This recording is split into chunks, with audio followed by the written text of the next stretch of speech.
But for me on the DM side, sometimes I roll a 1 and it can determine what's about to happen to a character. A lot of the time I don't make a decision. I don't go, you know what would be great?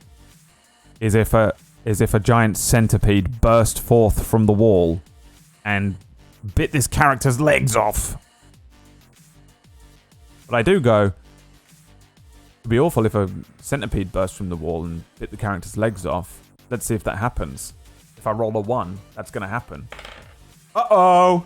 You know, if I make that choice in my head, they're in a situation, they've gotten themselves to they have to be just, it can't just be like, you're walking down the street and a centipede breaks out of the, you know, like they're in a giant centipede pit. And they get to a point where a random encounter needs to happen. Something random. I usually have the players roll a dice to determine whether a random encounter happens. So I go, roll a dice. And they go, okay. And they roll a d20. And then if they roll on what my table is, you know, whether... Does a random encounter happen, yes or no? They roll a dice to determine that, which is a percentage-based thing depending on how dangerous the area they are in is. And then I roll to determine what happens in that time. Sometimes on a 1, I'll put something fucking deadly in there. Really deadly. Like, I don't give a fuck deadly, because that's real life. You don't know when you walk outside whether a fucking plane is crashing down onto your head. And sometimes in situations, in games, you do roll the 1 and a centipede bursts out from the wall and tries to bite your legs off. And in Dying Order, that happened pretty early on. We immediately lost a character's legs to a giant centipede.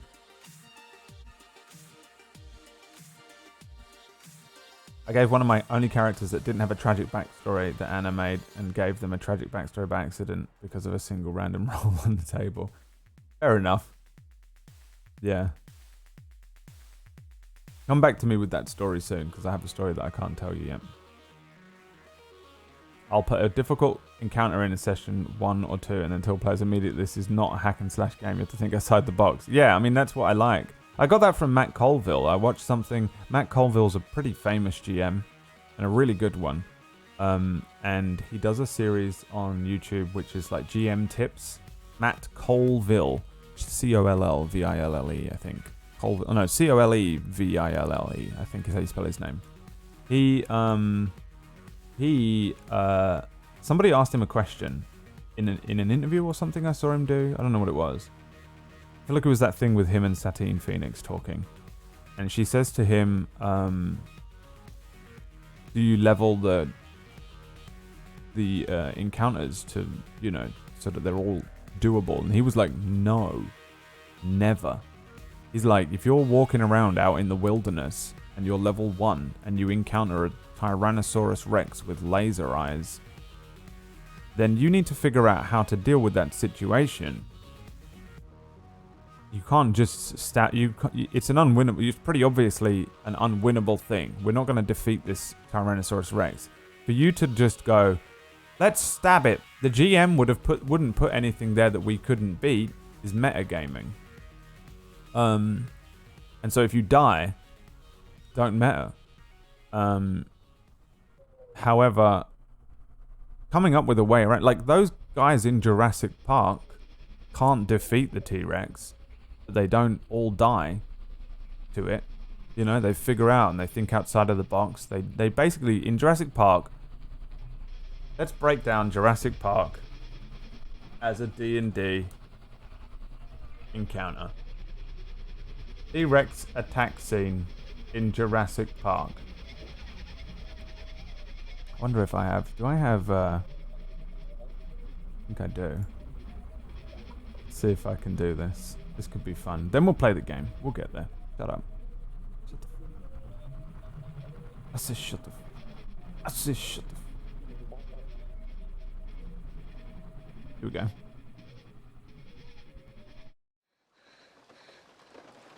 Alright. This is the scene being set by the GM. It's raining outside and a goat leg lands on the outside of your car. The party is split between 2 cars right now. You see... Perception check. What's that? Perception check like 15. you see a claw of something big dragged behind a broken fence. You were successful on the check, but you don't know what it was. Nature check reveals it was a Tyrannosaurus Rex. It's eating the goat. It doesn't seem to have seen you yet. The cars aren't working. Where are you going to go? This guy decides to run. Make me a dexterity saving throw. He's going to do that. And then he's going to fail the dex save. Keep absolutely still. The T-Rex just made a perception check, which it has disadvantage on because its vision is based on movement. However, you decided to run. So now, let's see. You know what that was? Keep absolutely still. Nature check. This vision is based on movement. Okay, so someone ran across the fucking thing. And this guy just made a nature check. And, okay, what you want to do is to make sure that your characters stay still. When the T-Rex is not looking at you, if it's not got you in its line of sight, you have to stay still because the T-Rex, his vision is based on movement. However, one character has decided to run anyway. Right? What's this one doing? Investigation check on the car. What can we find? Okay, you've done an investigation check. You've found a torch.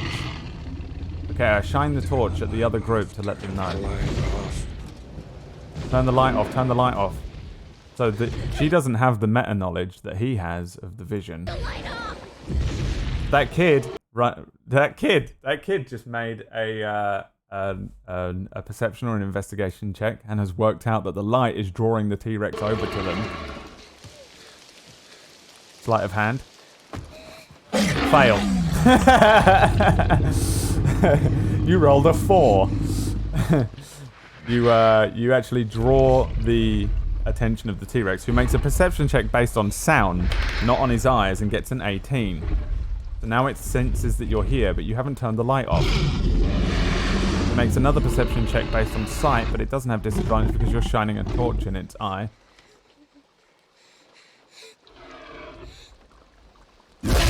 Roll initiative.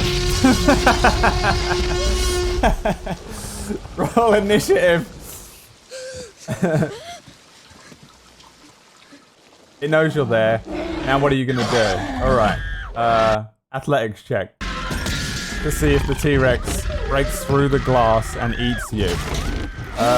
You are successful. Luckily, plexiglass is strong enough to hold you. But it's not going to hold for long. The other party members in the other car, it's your turn. What would you like to do? Okay, can I make an investigation or a history or a nature check to determine what I should do? Yes, you make an investigation check, see what you can find in your own car. You have a box full of flares. Let's put together all of the knowledge that we have learned so far about the fucking stat block on this T-Rex. Its vision is based on movement, especially light. It can hear things pretty freaking well, and it's going to kill the other party members. You're not really going to be able to battle it because you don't have any weapons. It's already eaten the other guy, I think, even though we missed it, who ran. What do you do? Okay, put those thoughts together. T-Rex roars loudly. It's about to crush the other party members. They're actually stuck. Make me strength saving throws, not to sink. I would like to draw the T-Rex's attention. However, I would like to hold my action to run back into my own car if it sees me. What does the other player do? I also light a flare. I'm going to draw it away from the other party members. I throw the flare into the... That's the fucking... Yeah, this is it. This is Raja every episode. I throw the flare into the pen to see if the T-Rex will go there. Okay, you throw the flare into the pen. What does this character do? I also wave my flare. Okay, you throw the flare into the pen and the T-Rex starts running over towards it. However, the other one didn't throw the flare. Okay, I run. Okay, give me... What is your movement speed? 30 feet. Okay, T-Rex has 50 feet of movement. Okay, I throw the flare. Fail. Oh, here we go. Okay, luckily the T-Rex makes a perception check. Let's see who he smells. Okay, one of you is taking a shit and hiding. The other one is standing right in front of it, but somehow, due to a natural 20, you manage to hide on your stealth check and he doesn't see you. The other one rolls a natural 1. It breaks through the hut that you're standing in.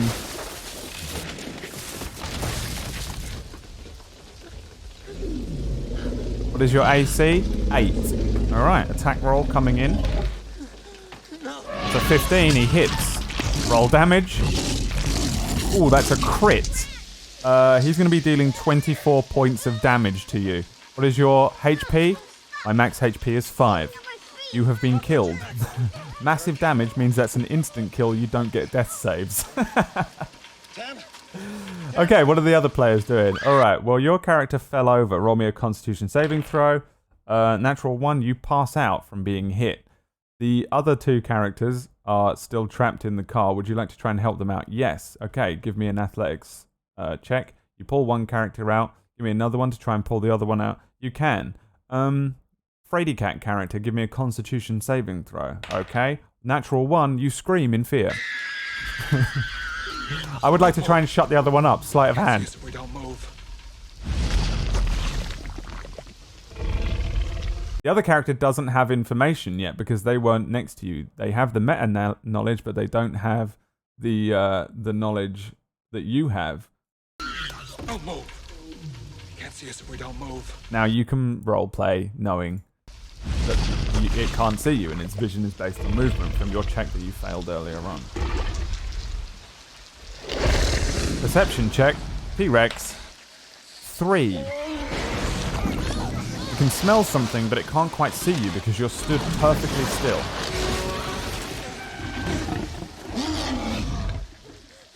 Perception check.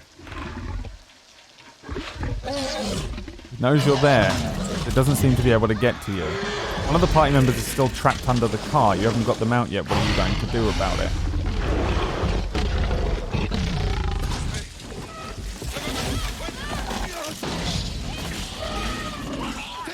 Car almost crushes you against wall. Give me a dexterity saving throw. 14, you won't jump over the wall. 11, you jump over the wall.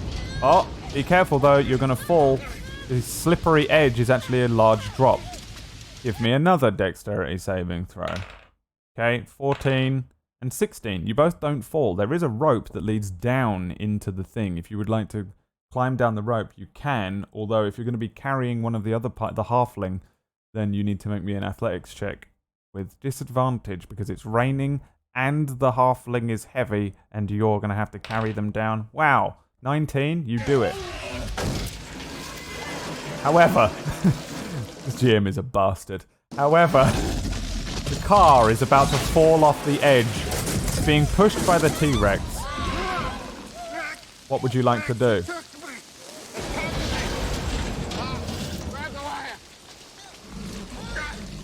Perception check. There's another rope on the other side that you can swing to if you're careful. Give me an acrobatics check. 16. You just make it out of the way. Car falls past you. Child is dead. There you go. That's how you play D&D. Why did I do that?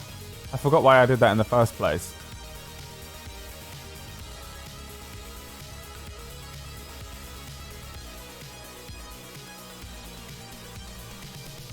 What was the reason for that? Highlight.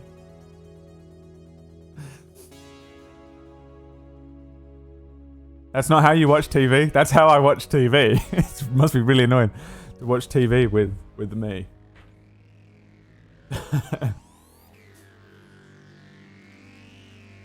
To explain why deadly encounters are okay. Oh yeah, and that's why you do deadly encounters.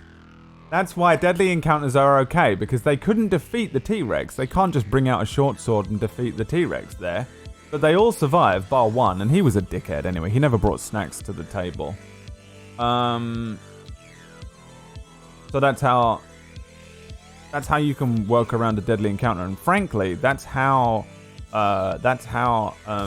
that is how they do it in Dying Order when they were given a really deadly encounter in the beginning.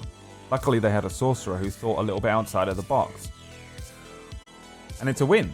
Consider it a win. There were no XP and stuff, so